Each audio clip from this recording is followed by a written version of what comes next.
So let's just talk about this a little bit, and I want to interact with you. We're going to talk for a few minutes, and then I'm going to play some stuff. I'm going to give you some ideas of some things to do. So the first thing I want to do is I want to talk about the 70s. And you guys can interact with me because I certainly don't have all the answers. But when I think of the 70s, what I think of are two things. I think of diversity, and I think of uniqueness, okay? When I had an album that came out in the 2000s, I don't remember, 2008, 2009, something like that. It was called Grimstein. And one of the things that people really responded on that album positively, and yes, I say album because I'm 45 years old, is that the songs weren't all the same. Like, that's one of the things that I really get frustrated with is I'll go out and I'll buy a CD or whatever, and it always kind of seems like all the songs are kind of the same thing over and over and over, where in the 70s, it just didn't seem like that to me. It seemed like there were so many different things, okay? So you could buy an Eagles album, for instance, and every song was different than the other ones. And so that's what I want to just talk about with, and you guys can respond to me. Let me know, and I'm going to be watching here, okay? What do you think made the 70s unique, okay? While you're typing some stuff to me, I'm going to read off some of the things that I had. First thing I have is many styles of music were popular and accepted. It wasn't like this was good and then this was old people's music, or country rock was just as popular as hard rock, was just as popular as metal. There was room for all of it. And then you had bands like the 70s, no Pro Tools. That's good. Lack of effects. Okay, you guys are all right. You could buy an album like by Led Zeppelin, and the songs on that album, there'd be some country rock, and there'd be some hard rock, and there'd be some blues, passion, pure, yeah, raw, forward thinking I see on there. The radio was much more diverse. You guys are absolutely right. And that to me is what made it so great. Now, don't get me wrong. I was a 70s or an 80s child too, but the 80s kind of became sort of closed-minded, where the 70s, it was all over, man. I mean, you could listen to, like somebody just said on the radio, you could hear, you know, Sabbath, and the next song would be the Eagles, and you never even thought about it. You just enjoyed it.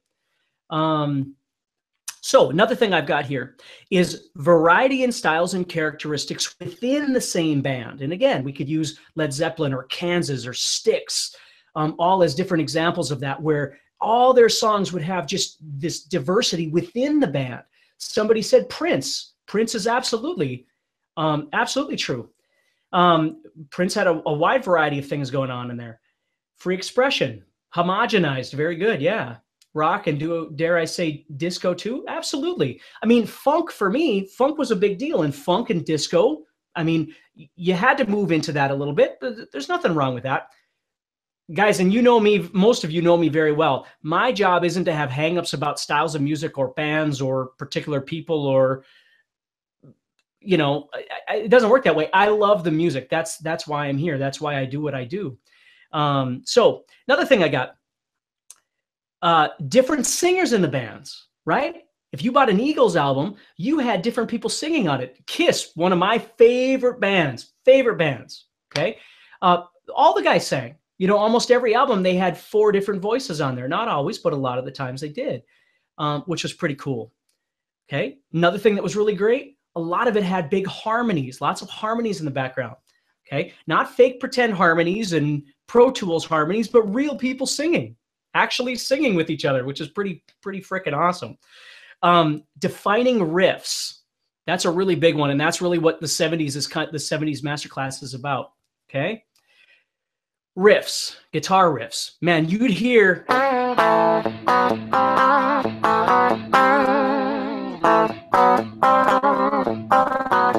And you knew what it was, right?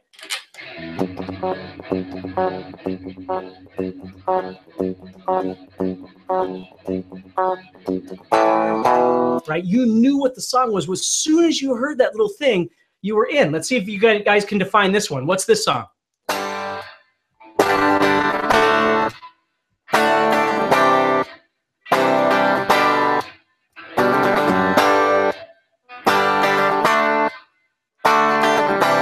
Anybody know that one? Stone in Love, you got it. Okay, Neil Schon is one of my absolute favorites, right? So that's the point, is you'd hear it and you go, oh, I know exactly what that is. And you'd get excited. It was on the radio and you turn it up and you were singing along. And to me, that is really what music was about. And so, you know, as guitar players, we can think so far into this crystal ball, and we're going, I got to work on my technique, and I got to be faster. I got to learn arpeggios. And I'm not dogging any of that. All I'm saying is, when you come back out here, it's the song that really makes the difference, that gets people going, right? When you hear that,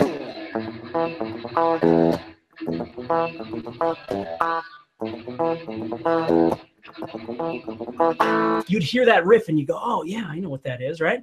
All those kind of songs, okay? So riffs were just so huge, okay? Another one was the rock god concept that expanded from the 60s. I'm not going to talk this whole time. I just want to set you up a little bit, okay? We had Eric Clapton and we had Jimi Hendrix and some of these guys that came right out of the 60s into the 70s. And then the 70s just gave us all of these amazing guitar players, right? You look at Rush with Alex Lifeson and all these different bands. Joe Perry. Jeff, I love Joe Perry. He's one of my favorites too. Absolutely. Okay. He's another one I definitely could have looked at for this thing. But I just chose 6, and someday maybe we'll do a part 2 of the 70s and we'll keep going. Just look at everybody someday. So, and the big thing, of course, with the 70s, arena rock, right? Big stadiums, 40, 50, 60, 70,000 people. Everybody was digging on music, right? Age had nothing to do with it. Everybody just loved the music and everybody was into the music. And, you know, I don't know, it was just a different time. So, guys, I just want to set you up with that. Now, let's talk about stylistic characteristics just a little bit, and then you and I are going to play a little bit, okay? What my job is, and what I learned how to do a long time ago, and this is what I do for a living with you, is trying to figure out, like, what are the best things to come out of each player? James says Petra. I'm a huge Petra fan. I'm a huge Stryper fan.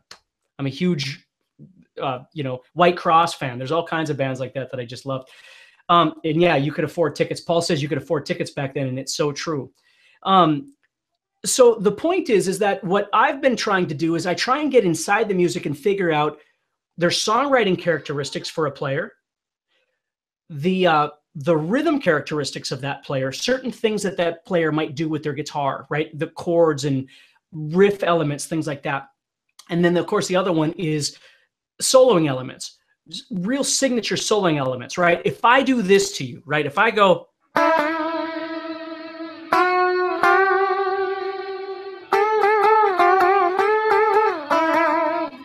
what do you think of, right? So if we, like with Ted Nugent, it's just so funny because Ted just, you even say the word Ted Nugent and people get crazy. Either they love him or they hate him. For me, regardless of what Ted Nugent does in his personal time, he's an amazing guitar player, man. He made that guitar sing and scream and cry. You know, you had that semi-hollow body guitar, and he was so unique and so aggressive in his playing. And for me, man, that just made me want to play. So that's what this whole 70s thing is about, is for you to connect to some of these people. And it's not all heavy and aggressive. There's all kinds of things in there. We're going to talk about that. So let's take a look here. First thing I want to do is I want to talk about some similarities. This is going to be kind of fun for me, okay? Now, you guys all have to know that I'm a huge Ace Frehley fan, okay? So if I go to... and I start playing, there's a song called She by Kiss, okay? She. But I'm going to show you how music through the generations is used by other people. Like, and the reason I'm saying this, guys, is because when I was a kid, I was convinced I wasn't supposed to use anything that I learned from any other song. Like if I learned how to play a song, everything in that song I wasn't allowed to use because it was copyrighted. And then I remember meeting somebody one time that went, then you're never going to be able to do anything because it's all it's all chords and scales, and you have a right to use those. So I want to show you this, okay? All right. So the lick sounds like this.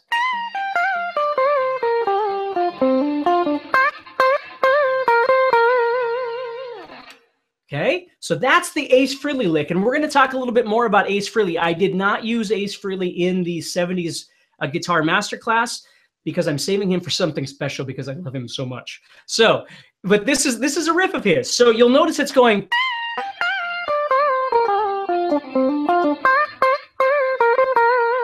And Jeff says, God, it starts with the Doors. Thank you, Jeff. That's right. We're going to talk about that. That's what your tab shows.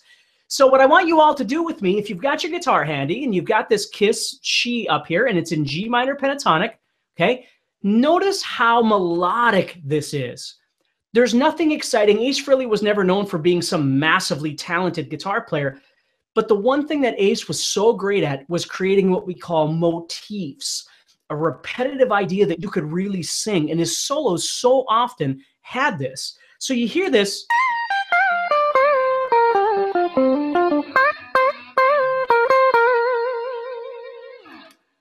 Okay, right? So now let's go back, and what I want you to do, if you're playing that a little bit, I want you to go back to the number 1, which was 5 to 1 by the Doors. Okay, now 5 to 1, if you open up that one, you're going to notice the lick is going to look awfully similar, but in a different key. Now you've got.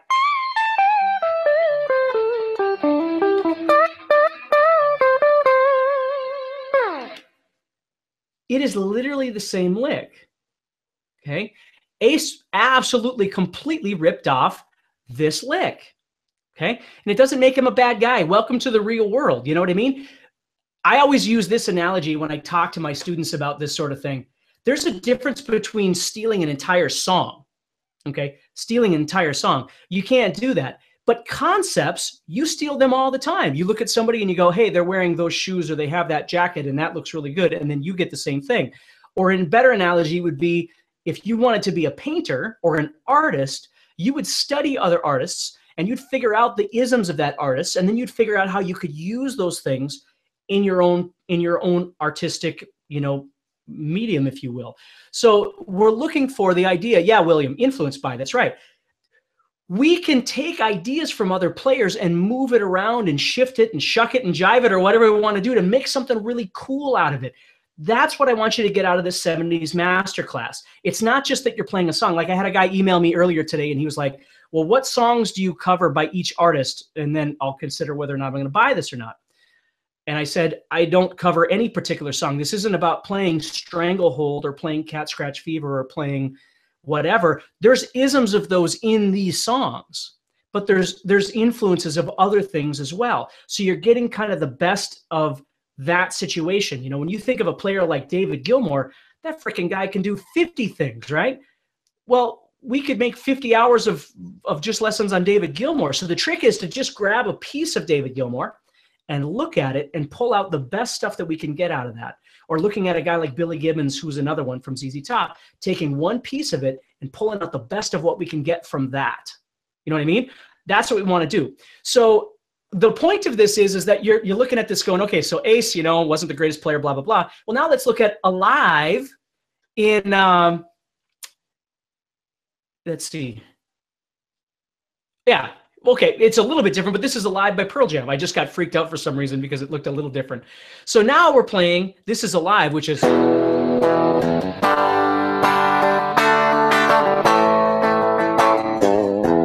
Okay, Alive. And you see it goes...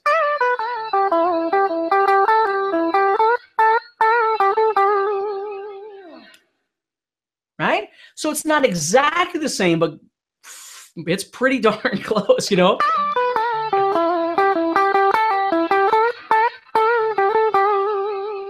So the beauty of this, guys, the reason I'm showing you this is because I am always trying to get people to understand that it's easy for us to put ourselves down. It's easy for us to go, I'm not as good as that guy or that girl, and I'll never be as good as that person, and that sort of thing. And my point is that you're closer to your goals than you really think you are.